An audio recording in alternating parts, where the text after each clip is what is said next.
Hello everyone. Today I have came up with a new topic and that is levels of management.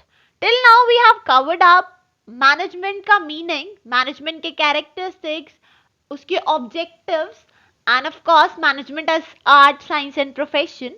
And now we are heading towards the other topic that is levels of management. मतलब management हमने पढ़ा management क्या होता है, लेकिन management के भी levels होते हैं. अब कोई भी कंपनी है तो उसमें हर पर्सन जो है सेम लेवल पे काम नहीं करता. कुछ सीनियर्स होते हैं, कुछ सबॉर्डिनेट्स होते हैं. कोई किसी का सीनियर होगा, कोई किसी का सबॉर्डिनेट होगा. सीनियर मींस जो हेड होगा एंड सबॉर्डिनेट मींस जो जूनियर होगा. तो इसी तरीके से मैनेजमेंट में भी लेवल्स होते हैं. So now let's check out कि व्हाट आर दीज लेवल्स. तो मैनेजमेंट के जो लेवल्स हैं वो ब्रॉडली 3 कैटेगरीज में क्लासिफाइड होते हैं. The very first is top, the second one is middle and the third one is lower level. कहीं कहीं पे आपको इस चार्ट में आपको फोर्थ लेवल पे भी शो किया जाएगा, that is your platform area. तो वो मैनेजमेंट का पार्ट किसी बुक में आपको इंक्लूडेड दिखेगा, किसी में दैट इज एक्सक्लूडेड. तो बेसिकली जो मैनेजमेंट के 3 ही लेवल्स होते हैं, that is top level, middle level and lower level. अब टॉप लेवल से हमें पता चल रहा है टॉप लेवल मैनेजमेंट कौन सी होगी, which is the top most, जो सबसे हाई होगी, जिसके पास अथॉरिटी सबसे ज्यादा होगी बेसिकली. तो अब ये जो टॉप लेवल मैनेजमेंट होती है, इनमें कौन कौन सी पार्टीज जो हैं वो इंक्लूडेड होती हैं, जैसे कि हमारे चीफ एग्जीक्यूटिव ऑफिसर्स यानी CEOs of the company, then board of directors, जो भी बड़े बड़े लोग होंगे एक कंपनी में, हाईली रेप्यूटेड होंगे, हाई पोस्ट पे होंगे, जिनकी authority is the top most, कि इनका सीनियर तो नहीं है. हालांकि ये लोग भी इन्वेस्टर्स को आंसरेबल होते हैं, बट ये पूरी मैनेजमेंट में हाईएस्ट अथॉरिटी होते हैं. इनकी आंसरेबिलिटी सिर्फ इन्वेस्टर्स तक होती है, उसके अलावा कहीं नहीं होती. And also managing directors, presidents, vice presidents. Top level management का बेसिकली काम क्या होता है कि ये ना मेंटल वर्क करते हैं, सारा सारा कंसेप्चुअल वर्क करेंगे कि पॉलिसीज को फ्रेम करना, कौन से हमारे गोल्स होंगे, गोल्स को सेट आउट करना, क्या ऑब्जेक्टिव्स हम अचीव करने वाले हैं, किस प्रोसीजर से हम लोग अचीव करेंगे. तो ये जो बड़े बड़े ऑब्जेक्टिव्स होते हैं ना, बड़ी बड़ी चीजें जो सिलेक्ट करने का काम होता है, वो टॉप लेवल मैनेजमेंट करती है. अब उनको फॉलो करना is the work of middle level and then lower level management. तो top most authorities, top level management, इनकी आंसरेबिलिटी भी कंपैरेटिवली कम होती है, जस्ट टू इन्वेस्टर्स ओनली. और यहाँ ये जो टॉप लेवल अथॉरिटी होती है, इनके काम बेसिकली क्या होते हैं, to decide the organisational goals, कि ऑर्गेनाइजेशन के कौन कौन से गोल्स हैं या कौन कौन से टारगेट्स हैं. अगेन पॉलिसीज बनाना कि किस तरीके से हम कोई भी काम को कैरी आउट करेंगे, कैसी पॉलिसी, क्या प्रोसीजर रखेंगे किसी भी चीज को करने का. सपोज कि हमारी क्रेडिट पॉलिसी भी डिसाइडेड की जाएगी टॉप लेवल अथॉरिटी से, कि हमें किसको कितना क्रेडिट देना है, देना भी है कि नहीं देना है.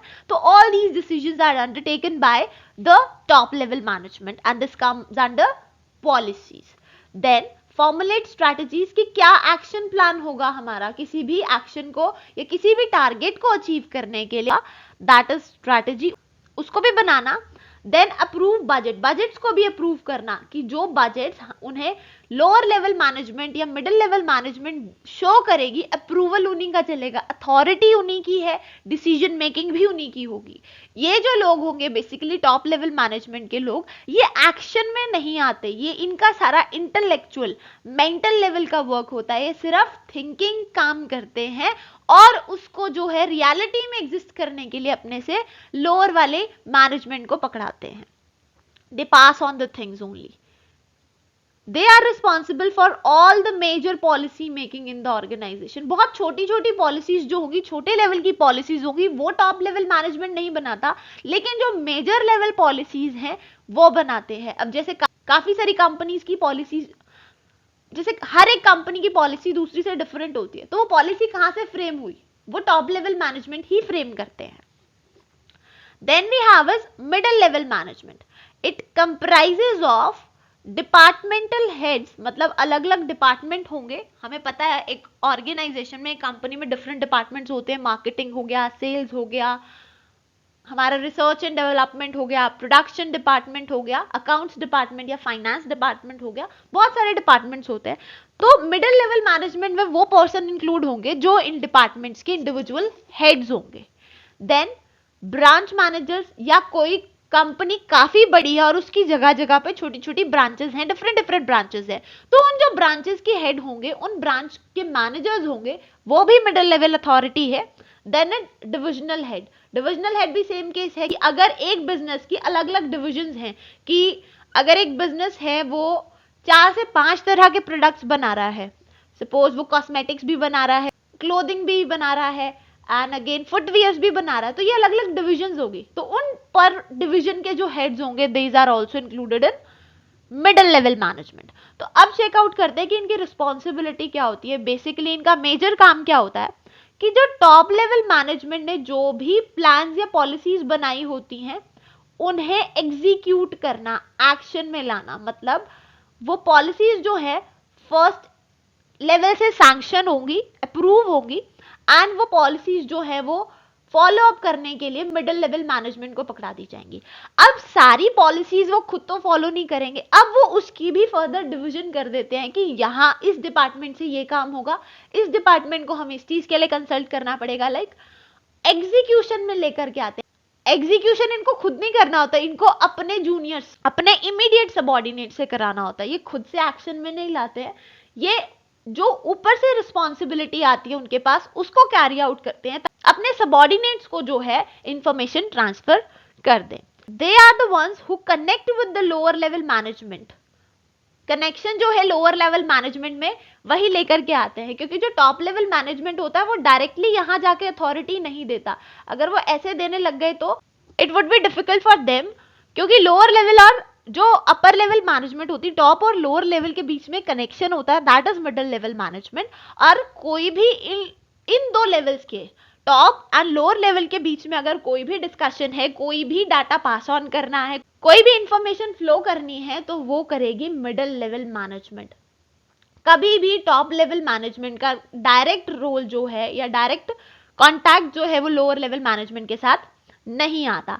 अब उसके अलावा मिडिल लेवल मैनेजमेंट क्या करती है, it instructs, guides and motivates the lower level management to reach out the goals, कि जो टारगेट्स अपर लेवल ने या टॉप लेवल ने फाइनलाइज किए हैं, एग्जीक्यूट जो है वो लोअर लेवल मैनेजमेंट ही करवाती है बेसिकली, लेकिन लोअर लेवल मैनेजमेंट को गाइडेंस देने के लिए is middle level management.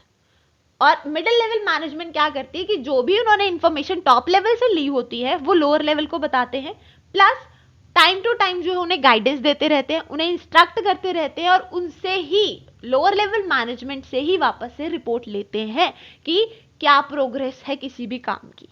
Directly top level management तक कोई भी प्रोग्रेस रिपोर्ट नहीं जाती है। Then we have is lower level management. Lower level management में होंगे फोरमैन, यानी जो हेड्स होते हैं, वर्कर्स के जो हेड होंगे वो, सुपरवाइजर्स जो काम चेक करते होंगे वर्कर्स का, एंड ऑफिस मैनेजर्स कि जो वर्कर्स के या लेबरर्स के डायरेक्ट कांटेक्ट में होंगे ना, those persons are lower level managers. तो अब इनकी रिस्पॉन्सिबिलिटी क्या होगी कि जो वर्क उन्हें उनके सुपीरियर से मिला है उसको इंप्लीमेंट कराना, एक्शन में लाना, वर्क को एक्चुअली एग्जीक्यूट कराना वर्कर से टॉप लेवल मैनेजमेंट ने कोई ऑब्जेक्टिव सेट कर दिया कि उनको सेल्स को इंक्रीज करना है बाय 2%। अब उन्होंने ये चीज इन्फॉर्म करी मिडिल लेवल मैनेजमेंट को। मिडिल लेवल मैनेजमेंट क्या करेगा, ये आगे इन्फॉर्म करेगा लोअर लेवल मैनेजमेंट को कि जी टॉप लेवल मैनेजमेंट की ये डिसीजन है और हमें इसके हिसाब से काम करना पड़ेगा। अब मिडिल लेवल मैनेजमेंट ये भी ध्यान रखेगा कि उन्हें फाइनेंस की जरूरत होगी, लोअर लेवल को पैसा चाहिए होगा, लोग चाहिए होंगे, तो वो सब चीजें जो है वो मिडिल लेवल मैनेजमेंट अरेंज कराएगी और टाइम टू टाइम उन्हें काम बताती रहेगी कि आपको इतने टाइम तक ये काम करा के लाना है, वर्कर से इतने टाइम तक आपको ये काम करा के लाना है। अब लोअर लेवल जो है वो डायरेक्टली कांटेक्ट में होगा वर्कर्स के। अब वर्कर्स काम कर रहे हैं नहीं कर रहे, उसकी आंसरेबिलिटी लोअर लेवल के पास होगी। उनको मोटिवेट कैसे करना है, अपने वर्कर्स को कैसे मोटिवेट करना है, ये भी काम लोअर लेवल मैनेजमेंट का होगा। बेसिकली जो लोअर लेवल मैनेजमेंट है, they work under the guidance of middle level management. जैसे जैसे मिडिल लेवल मैनेजमेंट बोलता है वैसे वैसे लोअर लेवल मैनेजमेंट काम करता है, प्लस अपने वर्कर्स से काम कराता है। वो बहुत क्लोज कांटेक्ट रखते हैं अपने वर्कर्स के साथ, क्योंकि उनके जो सबऑर्डिनेट्स हैं वो डायरेक्टली वर्कर्स होते हैं। तो अब वर्कर्स जो है, अगर वर्कर्स हैप्पी होंगे, वर्कर्स सेटिस्फाइड होंगे, तभी हमारी ऑर्गेनाइजेशन काम कर पाएगी। क्योंकि ये सब पार्टीज तो सिर्फ एक्शन प्लान बनाने वाली हैं, एक्चुअल में तो प्रोडक्शन का काम वर्कर्स नहीं करना, और अगर वर्कर्स ही काम नहीं करेंगे तो पॉसिबिलिटी नहीं है सक्सेस होने की। तो वर्कर्स को खुश रखना भी मैनेजमेंट का ही काम होगा, लोअर लेवल मैनेजमेंट का। अब सपोज किसी भी वर्कर को कोई भी तरह की प्रॉब्लम है, किसी भी तरह का ग्रीवियंस है, तो वो जो है लोअर लेवल मैनेजमेंट को इन्फॉर्म करता है, and then lower level management जो है वो आगे अपनी मिडिल लेवल मैनेजमेंट को बताती है। और अगर प्रॉब्लम थोड़ी सी ड्रास्टिक हो, थोड़ी बड़ी लेवल की हो, तो मिडिल लेवल मैनेजमेंट इसे टॉप लेवल पे ट्रांसफर करेगा, नहीं तो मिडिल लेवल मैनेजमेंट अपने लेवल पे इस प्रॉब्लम को सॉर्ट आउट कर देगा। देन ऑल्सो जो लोअर लेवल मैनेजमेंट है वो वर्कर्स के अमंग डिसिप्लिन भी चेक करते हैं कि ऑन टाइम वर्कर्स आ रहे हैं, नहीं आ रहे हैं, अगर नहीं आ रहे तो क्या चेंजेस ला सकते हैं वो अपने रूटीन में या अपनी पॉलिसीज में, कि वर्कर्स ऑन टाइम आए या प्रॉपर वर्क करें, डिसिप्लिन वे में वर्क करें, या मोटिवेटेड रहे and up to the mark work करें। So this is all about the levels of management. Basically it is important, case study की फॉर्म में यहां से क्वेश्चन आता है, and that's why I have explained कि कौन से लेवल पे कौन कौन से पर्सन जो है या कौन कौन सी पोस्ट जो है वो कवर अप होती हैं, एंड प्लस पर लेवल का क्या क्या काम है। इसमें एक और क्वेश्चन बनता है, दैट इज कि आप कहीं पे भी लेवल्स ऑफ मैनेजमेंट देखेंगे, आप कहीं पे भी कोई भी पिक्चर देखेंगे तो वहां पे आपको लेवल्स ऑफ मैनेजमेंट हमेशा एक ट्रायंगुलर फॉर्म में शो किए जाएंगे, कभी भी वो आपको लाइक सर्कल में या स्क्वायर में नहीं, सिर्फ एक पिरामिड की शेप में ही लेवल्स ऑफ मैनेजमेंट डिफाइन किए जाएंगे। दिस इज सो बिकॉज कि नंबर ऑफ पीपल जो है वो as per the level increases, कि जैसे जैसे लेवल बढ़ता जाता है वैसे वैसे नंबर ऑफ पीपल बढ़ते जाते हैं। कहने का मतलब है कि जो टॉप लेवल अथॉरिटी है या टॉप लेवल मैनेजमेंट है वहां पे बहुत कम लोग होंगे comparatively the lower level management. तो जैसे जैसे हम अपने ऑर्गेनाइजेशन के लेवल्स को स्टडी करते जाएंगे फ्रॉम टॉप टू बॉटम, तो हमारे जो मेंबर्स हैं वो बढ़ते ही चले जाएंगे। दैट्स वाई इसको एक पिरामिड की शेप में समझा जाता है। Now the turn comes of functions of management. So let's check out one by one. The very first function of management is planning. तो basically planning क्या होता है? Planning is a process of thinking in advance what is to be done, when it is to be done, by whom it is to be done and for whom it is to be done. कि planning एक ऐसी process है जिसमें हम thinking करते हैं, सोचते हैं कि क्या काम करना है, कब करना है, कैसे करना है एंड किस तरीके से करना है। सब चीज जो है, सब चीज डिटेल में हम एक चीज के बारे में सेट आउट करेंगे, that is planning. Planning means हर चीज को प्लान करना। अब सिंपल लैंग्वेज में बात करें तो अगर हमें अपनी एक आउटिंग ही प्लान करनी है और एक आउटिंग के लिए ही जाना है, तो we have to plan the things कि हम कब जाएंगे, कहाँ जाएंगे, सबसे पहले कहाँ जाएंगे, देन कब जाएंगे, कैसे जाएंगे, कैसे वापस आएंगे, कितने दिन रहेंगे, क्या कॉस्ट रहेगी, लाइक ऑल दोज थिंग्स। तो सिमिलरली ऑर्गेनाइजेशन में भी ऐसा होता है कि हमें क्या ऑब्जेक्टिव सिलेक्ट करना है सबसे पहले। तो अब उस ऑब्जेक्टिव तक पहुंचने के लिए हम क्या क्या काम करेंगे, हमें किस किस तरीके से अपनी चीजों को, उस ऑब्जेक्टिव को फुलफिल करने के लिए हम कैसे कैसे काम करेंगे, कब क्या काम होगा, कैसे होगा, कौन किस चीज को करेगा, ये सब चीज को प्लान करना is the process of planning, या इन सब चीजों के बारे में सोचना is planning. Then we have is organising. Organising मतलब कि हमने चीजों को सोच लिया है कि ये चीज ऐसे ऐसे होगी, हम पर्टिकुलरली उस चीज को एक्शन में लेकर के आएंगे। अब जैसे हमने एक ऑर्गेनाइजेशन में प्लान बना लिया कि हमें ये ऑब्जेक्टिव फुलफिल करना है और उस ऑब्जेक्टिव को फुलफिल करने के लिए हमें इतना टाइम लगेगा, ये रिसोर्सेज चाहिए। So it is all about planning.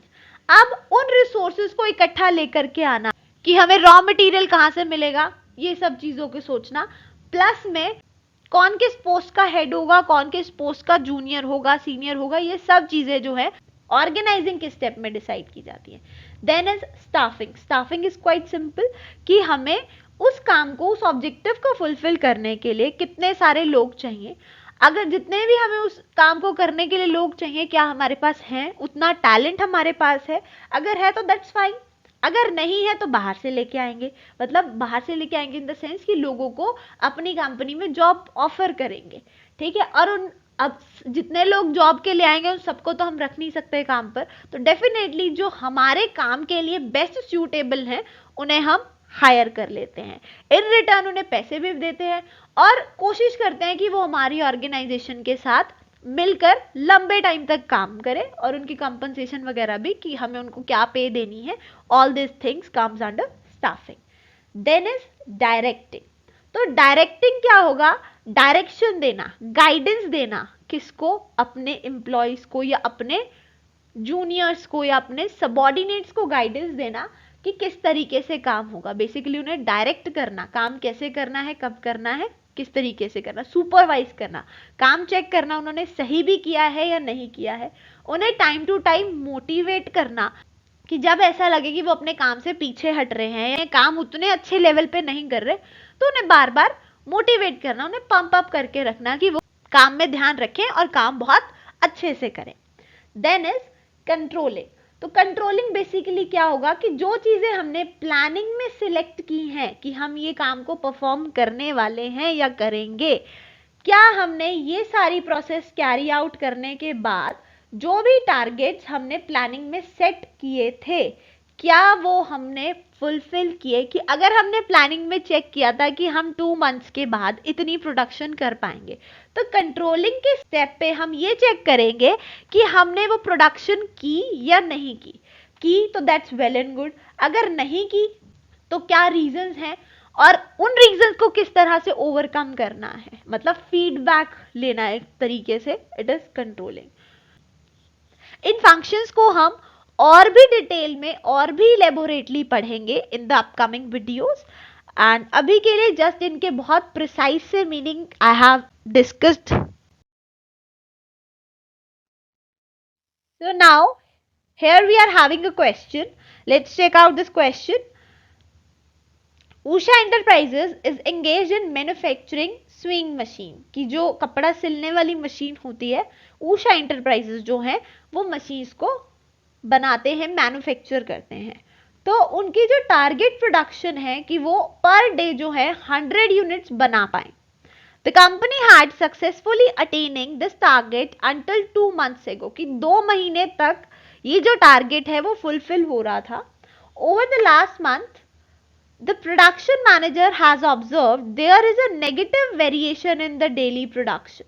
कि पिछले 2 महीने तक काम हो रहा था लेकिन अब लास्ट मंथ में देखा जा रहा है कि जो प्रोडक्शन है उसमें एक नेगेटिव वेरिएशन आ रहा है. मतलब वेरिएशन आ रहा है मतलब चेंज आ रहा है कि जैसे हमने चीज़ों को प्लान किया था वो वैसे नहीं चल रही, चेंज होकर चल रही हैं. और वो चेंज होकर भी नेगेटिवली, कि जितना हमने सोचा था उससे अपोजिट चल रही हैं. Which function of management is being performed here. तो अगर हम यहाँ पे देखें तो हमारा जो टारगेट है वो डिफाइंड है और एक्चुअल चीज डिफाइंड है कि एक्चुअल में क्या हुआ है. तो बेसिकली अगर हमने पिछली स्लाइड बहुत अच्छे से समझी है तो वी कैन फिगर आउट कि द फंक्शन इज कंट्रोलिंग. क्योंकि यहाँ पे जो हमने स्टैंडर्ड सेट किए हैं और जो हमने एक्चुअली परफॉर्म किया है, इनको आपस में कंपेयर किया जा रहा है कि ये बराबर है या नहीं है. और अगर नहीं है तो क्या रीजंस हैं. अगर बराबर नहीं है तो ये जो एक्स्ट्रा चीज आ रही है ये कम है या ज्यादा है.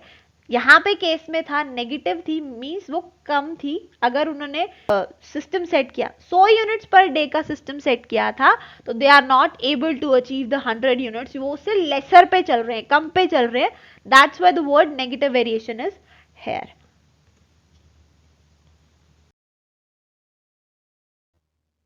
The answer here is controlling.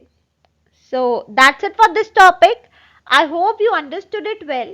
If you guys have any query, any doubt, you can let us know in the comment section below. We'll definitely try to respond your query as soon as possible. And I'll be coming up with more such videos. Till then, stay connected. Good luck.